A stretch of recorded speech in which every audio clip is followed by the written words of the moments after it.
Welcome to Hot 15. This is the place where you get soul food to fix your mood. Hey, this week we've been talking about vision and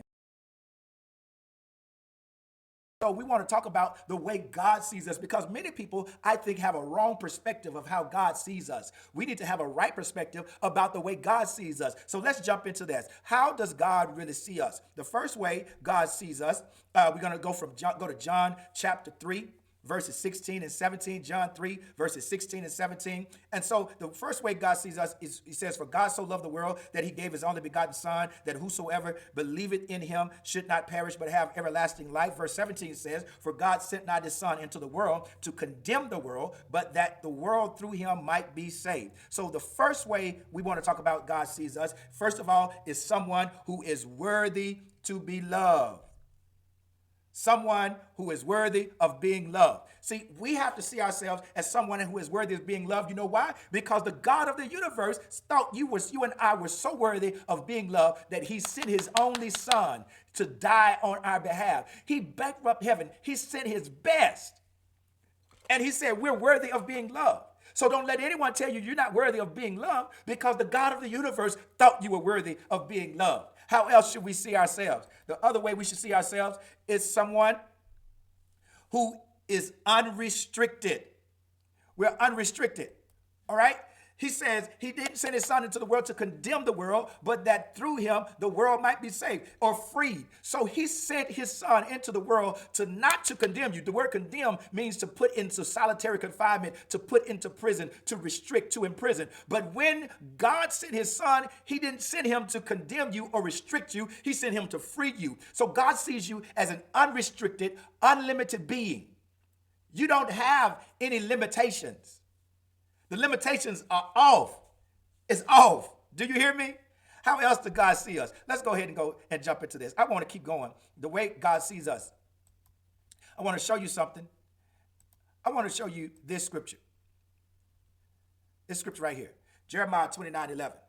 He says, for I know the thoughts that I think toward you, said the Lord, thoughts of peace and not of evil, to give you an expected end. I know the thoughts that I think toward you, said the Lord, thoughts of peace, not of evil, to give you an expected end. See, here's the thing we have to understand.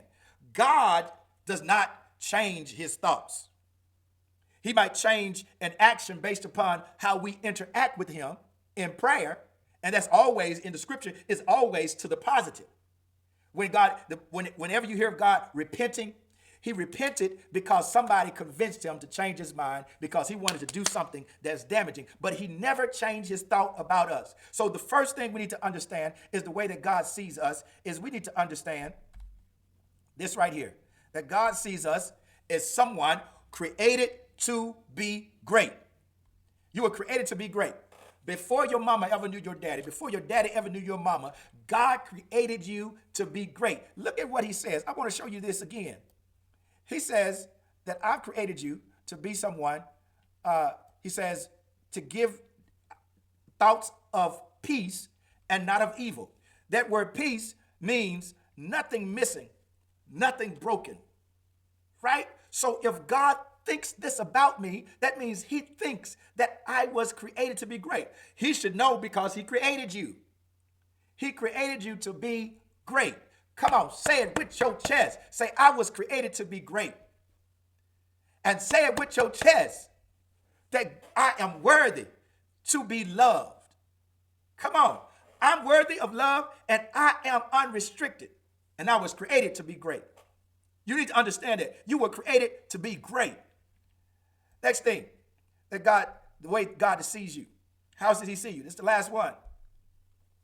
Is that God sees you as someone with an amazing destiny. I'm going to put that scripture back up there again. He sees you as someone with an amazing destiny. He says to give you an expected end. There's one translation that says to give you a hope and a future. So God has an amazing destiny for you. Don't you ever forget that. God has an amazing destiny for you. A destiny that cannot be thwarted, that cannot be overthrown. God has an amazing destiny for you. Listen, I was talking to a cousin of mine. A few months ago, we were on the phone. We talked on the phone for about an hour, and he was talking about how he had been at this dead-end job for almost 8 years, and it seemed like he can't get out of the job because everywhere he applies, he goes and applies, he goes on interviews, but he never gets that call back. And he also talked about how he's at this dead-end job, and it seems like things are getting worse and worse. And I encouraged him. I said, look, there is a time and a season that God has for you, and it is on purpose. And when God releases you, it is going to be something that's going to blow your mind. So hold on. Don't quit, because God has an amazing future for you. He just called me this morning and he told me, this is October 6th, 2022. We talked 3 months ago. He told me this morning, he said in less than a month, he was able to get hired, and it was a job that's much better than where he was. It was a job that superseded his ability, because he didn't even have all the credentials and the ability to do it, but he got hired in the position. I'm losing my voice, getting excited about this, because God has an amazing future and destiny for you. I don't care how chaotic it looks right now. I don't care how confusing it looks right now. God's future for you is amazing. So let's go back and review how God sees you. I want us to review it. How does God see you? Number one, he sees you as someone who is worthy of being loved. Why? Because he's God and he says you're worthy of being loved, and he gave his only son just to love you. Why else? How else did God see me? He sees you as someone who is unrestricted. Come on, I need you to say that to yourself again. Say, I have no limitations.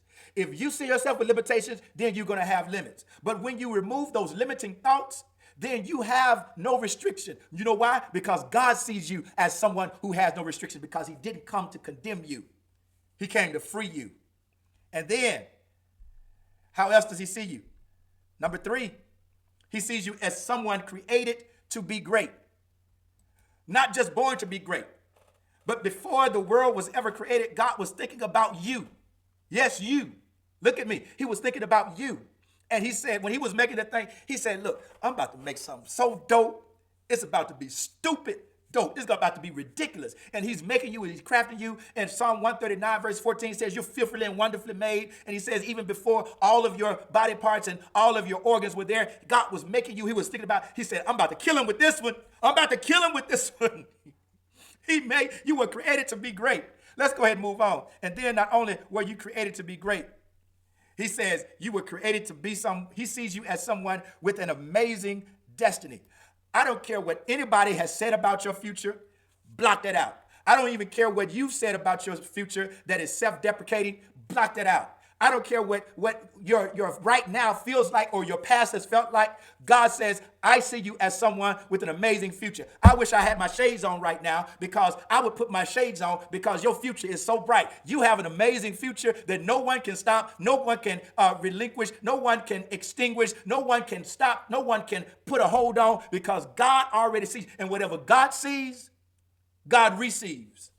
I'll say it again. Whatever God sees, God receives. Because when he spoke about your future, the word says in Isaiah 55, he says that my word, when it goes out, it does not return to me void. So whatever God said about you, he says you have a great future. You have an amazing destiny. He says you are unrestricted. You are worthy to be loved. When God sees you, listen, you are somebody. That's something else. When he says that he sees you as somebody great, then you are great. And nobody can change that. And what God sees, he receives. He said, because what I said, it does not return to me void. Listen, that's all I have today. This is Helen Jones, second son, saying life is too short to play games, so keep it real. 2 fingers to the north. We're out. Pow!